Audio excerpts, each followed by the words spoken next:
10th standard മാത്സിലെ രണ്ടാമത്തെ ചാപ്റ്ററായ circles and angles വൃത്തങ്ങളും കോണുകളും എന്ന ചാപ്റ്ററിലെ page number 36 questions ആണ് എക്സ്പ്ലെയിൻ ചെയ്യുന്നത്. First question, what fraction of the circle is the arc marked in the picture below. ഇവിടെ ഈ പിക്ചറിനകത്ത് ഒരു ആർക്ക് mark ചെയ്തിട്ടുണ്ട്. ഈ ആർക്ക് ഈ സർക്കിളിൻ്റെ എത്ര ഫ്രാക്ഷൻ ആണെന്ന് കണ്ടുപിടിക്കണം.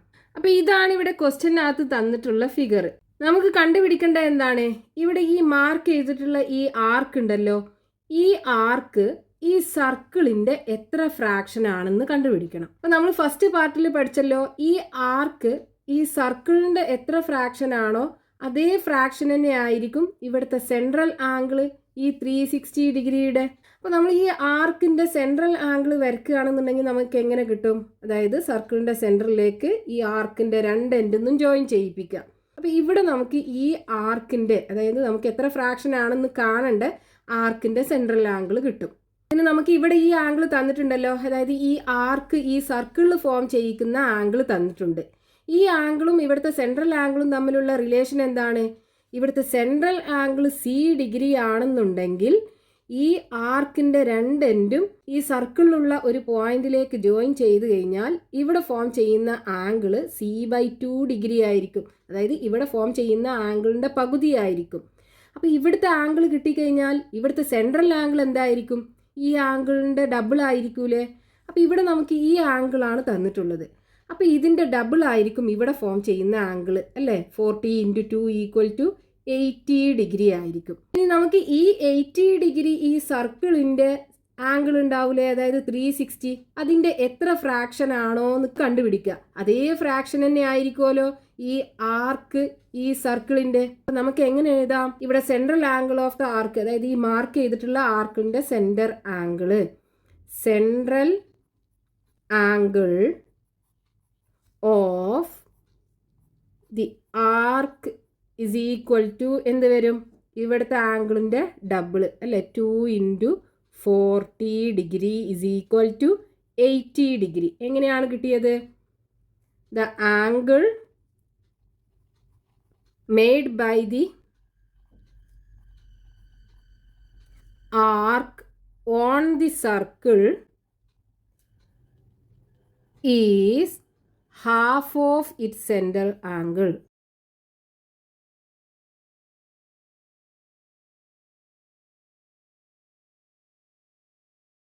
അതായത് ഈ ആർക്ക് സർക്കിളിൽ ഫോം ചെയ്യിക്കുന്ന ആംഗിൾ എന്ന് പറയുന്നത് ഈ സെൻട്രൽ ആംഗിളിൻ്റെ പകുതിയായിരിക്കും. അതെന്നാണ് നമുക്കിത് കിട്ടിയത്. ഇനി നമുക്ക് എന്ത് വേണം? ഈ 80 ഡിഗ്രി ഈ 360 ഡിഗ്രീൻ്റെ എത്ര ഫ്രാക്ഷൻ ആണോ എന്ന് കാണണം. അതേ ഫ്രാക്ഷൻ ആയിരിക്കും ഈ ആർക്ക് ഈ സർക്കിളിൻ്റെ. അപ്പോൾ fraction of arc is equal to fraction of central angle.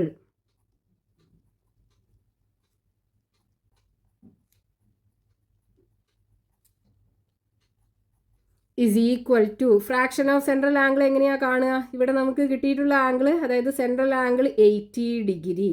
ഇവിടുത്തെ ടോട്ടൽ ആംഗിൾ എത്രയാണ്? 360 ഡിഗ്രി അല്ലേ. അപ്പോൾ അത് താഴെ കൊടുക്കുക, 360 ഡിഗ്രി. 0 0 ക്യാൻസൽ ആയി പോകും. 8ന് നമുക്ക് 2 × 4 എന്ന് എഴുതാം. അതുപോലെ 36ന് 9 × 4 എന്ന് എഴുതാം. 4ഉം 4ഉം ക്യാൻസൽ ചെയ്യാലോ, ബാക്കി എന്തുണ്ടാവും? 2/9. അപ്പോൾ ഈ ആർക്ക് ഈ സർക്കിളിൻ്റെ 2/9 ഫ്രാക്ഷൻ ആയിരിക്കും. Therefore, the marked arc is 2/9 fraction of the circle.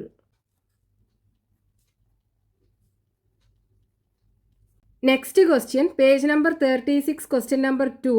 When the corner of a bent wire was placed at the center of a circle, 1/10 of the circle was contained within it. If the corner of this wire is placed on a point of the circle, as in the second picture, what fraction of the circle would it contain?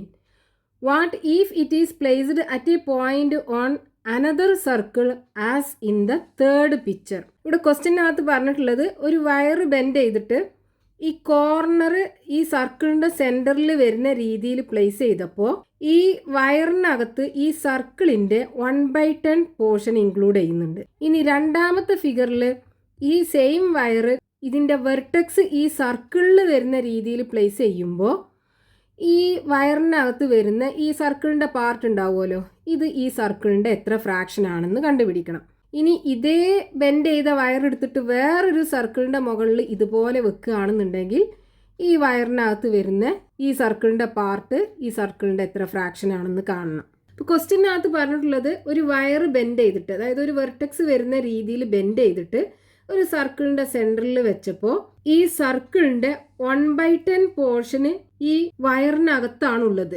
ഇനി ഇതേ wire എടുത്തിട്ട് ഈ സർക്കിളിലുള്ള ഒരു പോയിന്റിൽ വെക്കുമ്പോൾ ഇവിടെ വരുന്ന ഈ ആർക്ക് ഈ സർക്കിളിന്റെ എത്ര ഫ്രാക്ഷൻ ആണെന്നാണ് നമുക്ക് കാണേണ്ടത്. അപ്പൊ ഈ ആർക്ക് ഈ സർക്കിളിന്റെ എത്ര ഫ്രാക്ഷൻ ആണെന്ന് കാണണമെന്നുണ്ടെങ്കിൽ നമുക്ക് ഇവിടുത്തെ സെൻട്രൽ ആംഗിൾ കിട്ടണം.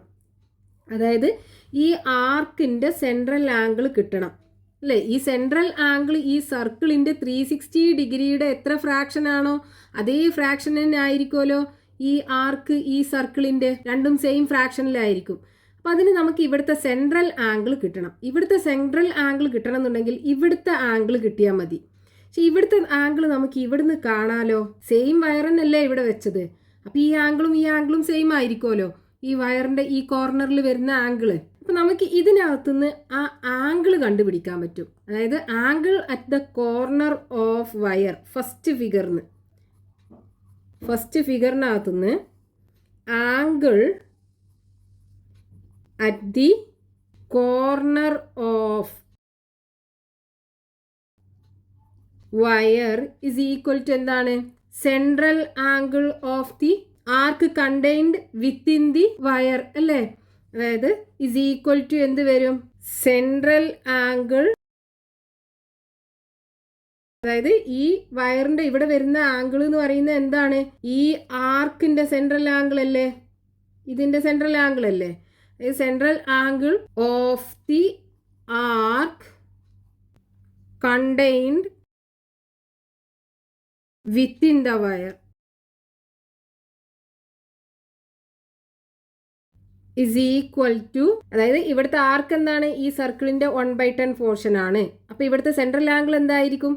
ഈ ആംഗിളിന്റെ 1/10 പോർഷൻ ആയിരിക്കും. അതായത് 1/10 ഇൻറ്റു ഇവിടുത്തെ ആംഗിൾ എത്രയാ? Total angle 360 is equal to 36 degree.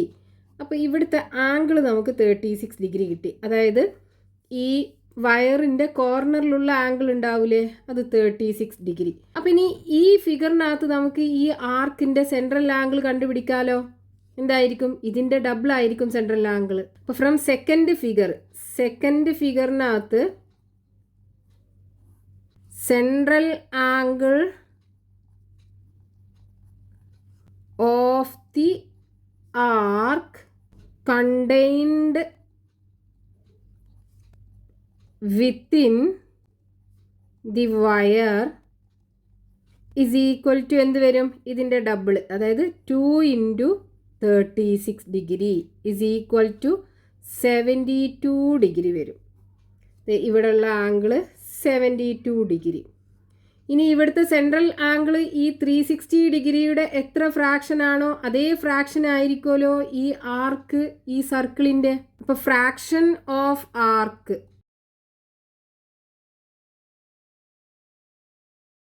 Within the wire is equal to എന്താണ്? ഫ്രാക്ഷൻ ഓഫ് സെൻട്രൽ ആംഗിൾ അല്ലേ? Fraction of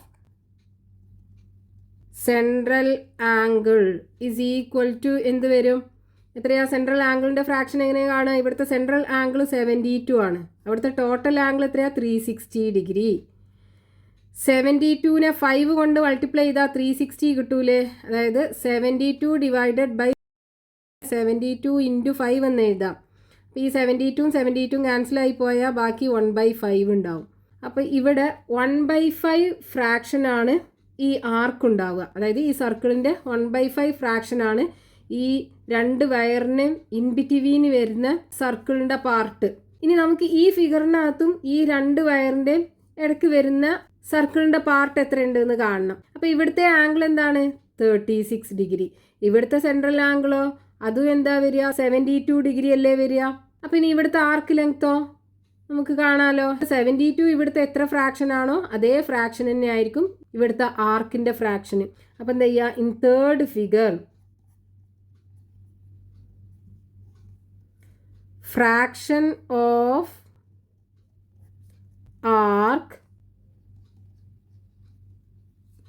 within the wire is equal to എന്താണ്, fraction of the central angle അല്ലേ, fraction of the central angle is equal to fraction of the central angle എന്ന് പറയുമ്പോൾ അവിടുത്തെ central angle 72 degree, total angle 360 degree. ഇതിനെ നമുക്ക് എന്ത് ചെയ്യാം, 72 divided by 360നെ 72 into 5 എന്ന് എഴുതാലോ. 72 ക്യാൻസൽ ആയി പോയാൽ 1/5 വരും.